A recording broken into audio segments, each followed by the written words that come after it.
เปิดภาพเปิดคลิปออกมากะพาปลาลุงลงมาทางทงไฮทงนาคือเก่าพี่น้องเลยเนาะเช้านี่ลงมาเราเบิกน้ำนะที่ว่าสิบอกเอาปุ๋ยมาใส่เนาะว่าให้มันแดดก่อนมันแดดพักก่อนยันน้ำรวดไปแต่ว่าลงมาเราเห็นน้ำบกให้ที่เขาสิใส่ปุ๋ยนะเนาะมาหน้าที่ว่าเขาเกี่ยวหญ้าเอาแหละก็ดูไงคุณนะก็เลยหิ้วปุ๋ยลงมาใส่หากระย่างมาหอดนี่เนาะวางหนึ่งนี่ก็พากันไปหาเฮ็ดกับป้าแต่ว่าบริษัทคลิปให้ไปลุงเบิ่งบ่ได้พี่น้องเอ้ยผมมีเฮ็ดพากันไปกันเนาะก็เลยเศร้าเมื่อยหน่อยนึงเศร้ามีแห้งแหละหิ้วปุ๋ยลงมาทางทุ่งนาแล้วก็มาเกี่ยวหญ้าให้งัวเลยแบบนี้เนาะตอนนี้ก็เป็นเวลาเที่ยงนะพี่น้องเอ้ยลมห่วยอยู่เอาพวกก็ถ้ามันสิไหลไปก็ไหลไปเท่านั้นแหละเนาะคือมื้อนั้นแหละใส่ได้คืนนึงคืนที่สองมาน้ำท่วมไหลไปเลยคือเก่าเอาก่อนอื่นแมงเตอร์ก็ขอกลับทักทายสบายดีเด้อปลาลุงเลยเนาะพ่อกับแมงเตอร์คือเก่าพ่อกันกะอยู่ทุ่งไร่ทุ่งนากำลังยู่ปุ๋ยมาใส่ข้าวแล้วก็เอากระสอบมาเกี่ยวหญ้าให้งัวเนาะยังไม่ได้เกี่ยวเลยแต่เช้านี่มันสิมาเกี่ยวแต่เช้านี่เด็ดดีส่วนกันไปหาเฮ็ดกับป้าก็เลยยังไม่ได้ลงมาปักเป็นกล้องหลังก่อนปลาลุงเลยปุ๋ยเฮาก็ได้อันนี้ก็สอบไปให้ใช้หญ้าเกี่ยวเนาะเก็บหอยมามทางพี่น้องไว้หน่อยไงครับหอยสลีดเอาใส่หน่อยนึงดอกยายใส่เนาะนี่เด้เห็นน้ำมันใกล้สิบกยันไว้น้ำมันบกเวลาถ้าฝนมันตกมันกะยันวันบกเลยนะเนาะให้ที่เฮาเกี่ยวหญ้าออกนั่นแหละแล้วก็ยูรอมาเกี่ยวหญ้าทั้งนี้เลยคือเห็นหญ้าลายสิดอกอยู่ใกล้กับบ่มีพี่น้องเอ้ยเกี่ยวเรื่อยบ่มีหอนหญ้านี่เด้ป่งคือน้ำหญ้ากับป่งอยู่เนาะหญ้าก็คือว่าแก่แล้วยังป่งขึ้นอีกวานปุ๋ยก่อนเดี๋ยวจะเกี่ยวหญ้านะวานปุ๋ยแล้วก่อนเดี๋ยวให้นี่ถ้าใส่น้ำรังอันนี้ที่มันใส่ปุ๋ยหญ้าจักที่มันใส่ปุ๋ยข้าวปนกันอยู่งามกันเนี่ยเนาะหญ้ากับข้าวคู่กันไปเกิดมาคู่กัน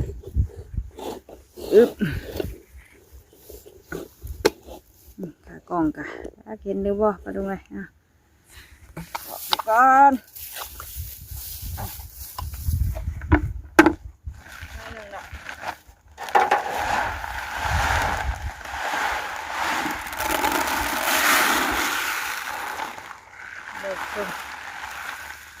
ลายใช่คือโบราณใส่ครบกูให้แต่ว่าบ่ทั่วดอกเนาะไปใส่ทั้งพุ่นก่อนเดี๋ยวรอมาเนี่ย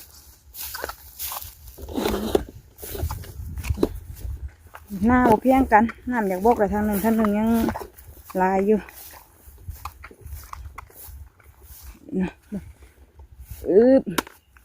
เป็นหอยจะเก็บไปน้ำเก็บไว้กินกับกินเห็นไหมน้องใหญ่ครับ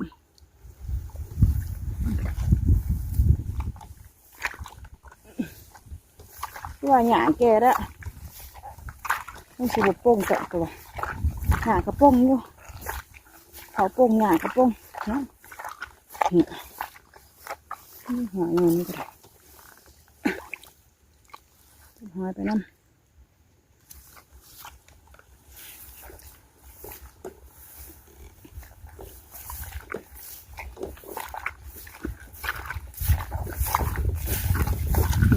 อันนี้ก็น้ำหัวลงเบิดเลยน้ำไหลลงห่วยแจ็คซีเมนหยาแจ็คซีเมนเข่าปุ่งขึ้นมานี่ก็ได้มันเข่าโบราณให้เนาะหยาลายกว่าไปลุงเลยตั้งกล้องไว้ก่อนเด้อปั่นปุ๋ยก่อนปั่นปุ๋ยใส่เข่าก่อน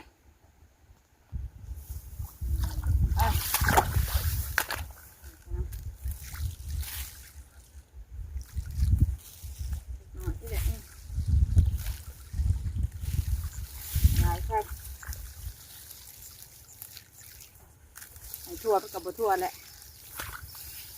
หอยน้อยใหญ่แฮะเก็บหอยไปน้ำ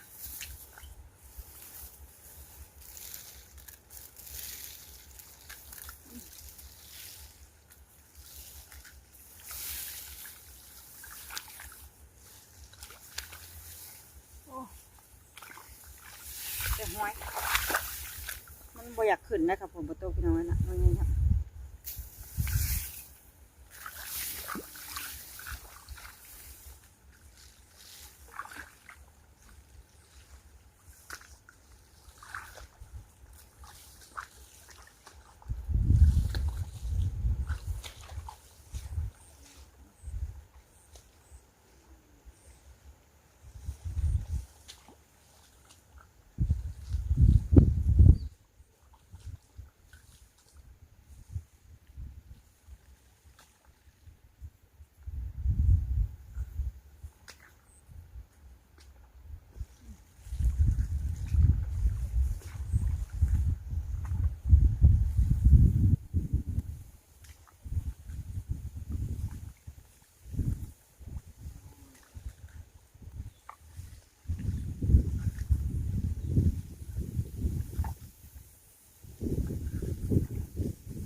ว่ามืดไปคุณ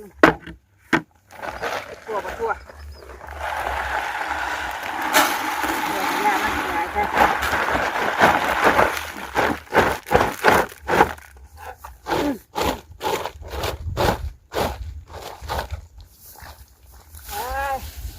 เกี่ยวใหญ่ได้นี่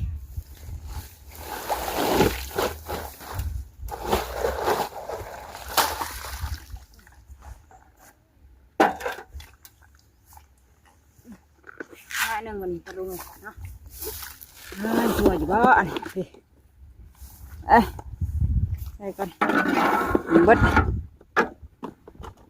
ตัว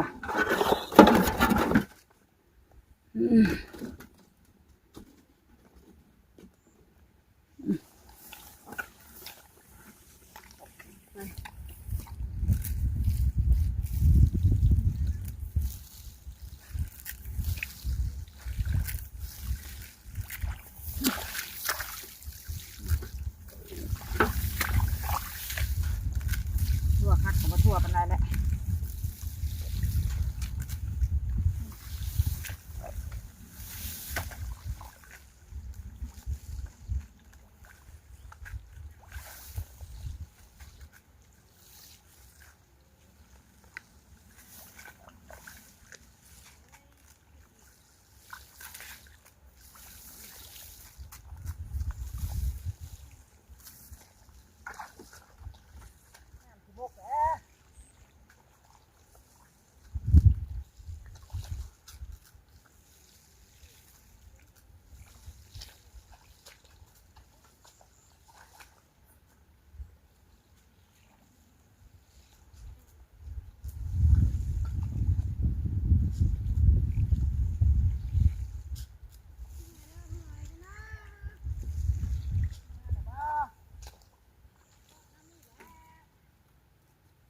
พอรอแต่ขาเบิ้งบัดมันงามพี่น้องเอ้ยค่ะมันสีงามเนาะไปบัดนี้ไปเกี่ยวหญ้าเอาเกี่ยวหญ้าให้งัวก่อนพูดแหละท่านน้ำมันรกอยู่เป็นหญ้าหลายครับเอ้ยเบิดอันหนึงเนี่ยยังอันหนึงแต่ละมื้อนี่เกี่ยวหญ้ามาเลยเนาะใส่ปุ๋ยแล้วแหละเกี่ยวหญ้าก่อนในจาก2 สอบนี่ก็พอหรอกนี่ให้นี่บัดนี้นี่ใส่แล้วเบิดอะตะกี้ว่าสิบ่มาใส่แต่ว่าย่านน้ำบกไว้หน้ากะน้ำหัวบกแต่บกเลยได้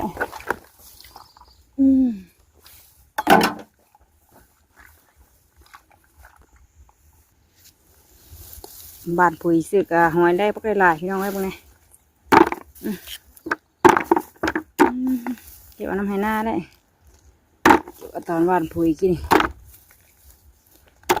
อยู่ได้พอต้มมันแง่งเลย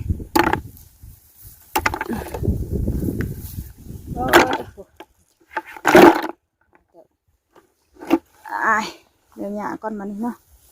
เดี๋ยวขั้นนี่แหละ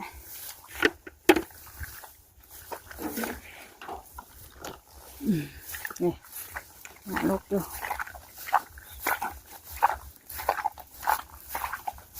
ทีเลาะมา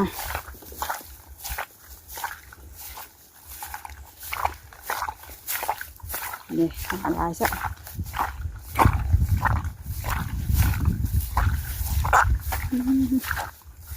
ลกไปดิเดี๋ยวขั้นเดียวก็เต็มกระสอบ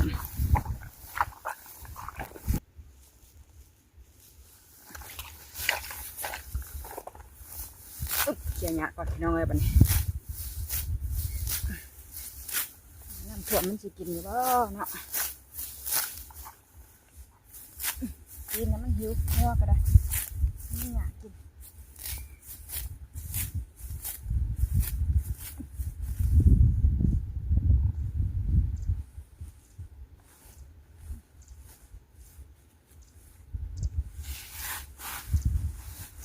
นี่แหละชีวิตแต่ละมื้อพี่น้องเอ้ยอยู่ไปเศร้างัวป้าเรามาเก็บหอยเมื่อไหร่กิน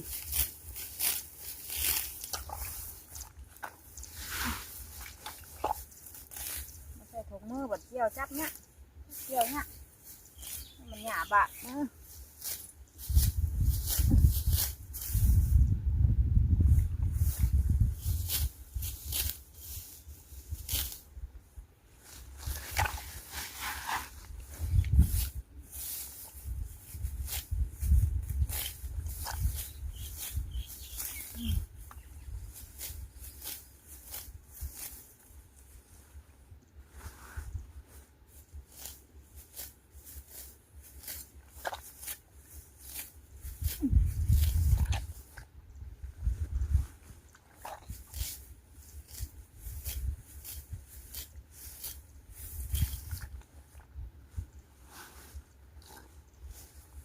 เดี๋ยวแล้วกันยากงูเมื่ออีกใส่นะ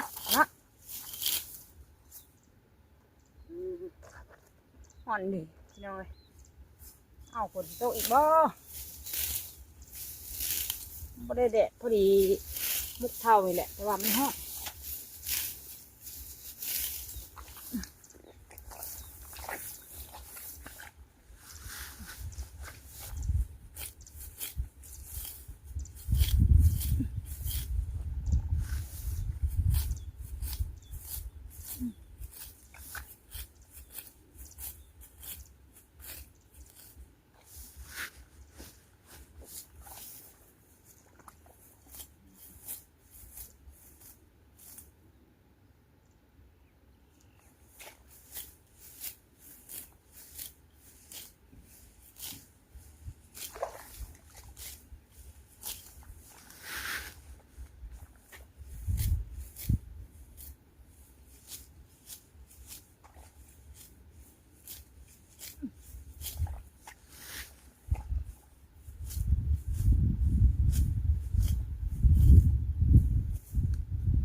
องปลาดุงและไก่ครับ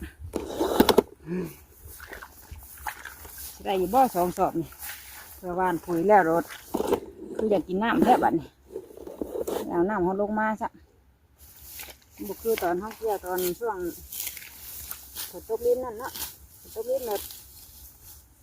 วัดเมื่อกับบอยากเขาน้ำเดี๋ยวข้าเดียวกัน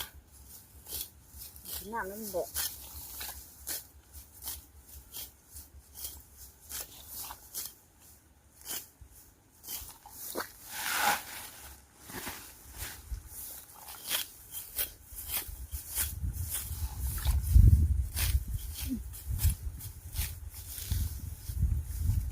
แกงก็มาคิด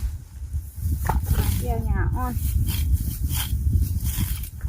อายุเกี่ยวบ่มีหญ้าก็ได้